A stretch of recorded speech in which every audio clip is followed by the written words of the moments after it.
where he was seeking for better. I want to share with you a parallel between us and our practical living versus this son and where he lives at as it relates to us. Follow me for just a few moments.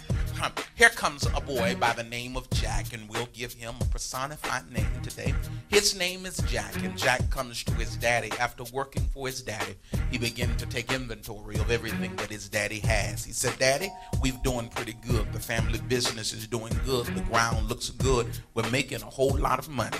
He said, "Daddy, I think I can handle my own stuff right now. I understand that the inheritance that is due me, I'm ready for it, and I can maintain myself without you, Daddy."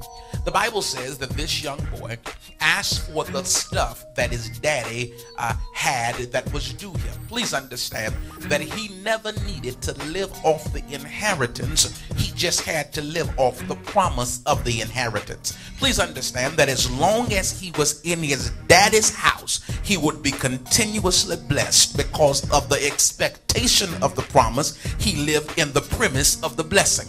See, as long as you've got a promise on your life, you may not have ever walked in the manifestation, but the interest of the promise is enough to sustain you. The boy experiences the interest of the promise and begins to live his life. He's having a good time, but guess what? He makes an assessment that he can do better than what his daddy is doing. Daddy is giving him interest of the promise, but he says to him of the inheritance, but he says, "I can handle my own stuff better than daddy can." One of the greatest mistakes, the celestial mistakes of all time and eternity that lives in the realm in which we exist, is that we can take the blessing that God is giving us and think we can maintain ourselves better than our daddy could ever maintain us. Watch the boy for just a few moments. Look at his stature, watch his posture. Walks in front and center, tells his daddy, said, "Daddy, guess what? I know you've been handling my stuff, but I can handle my own stuff." And I know somehow poetically you may say, "Isn't it a preposterous how the boy would take that notion?" But guess what,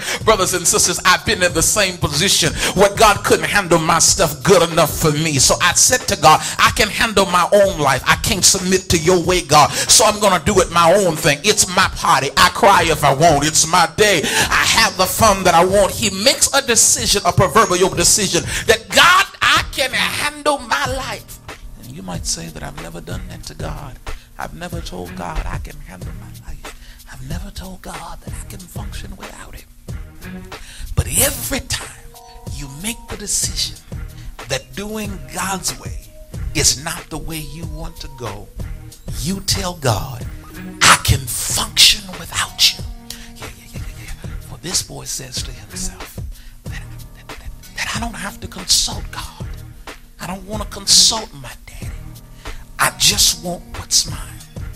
I want to ask you the question is, while sometimes God does not give you the manifestation of the thing that you are due, because he knows you can't handle the fullness of what he has for you. He understands he can maintain you in the status you are now of the interest of the promise better than you can maintain the inheritance that is promised to you. Somebody almost missed that. So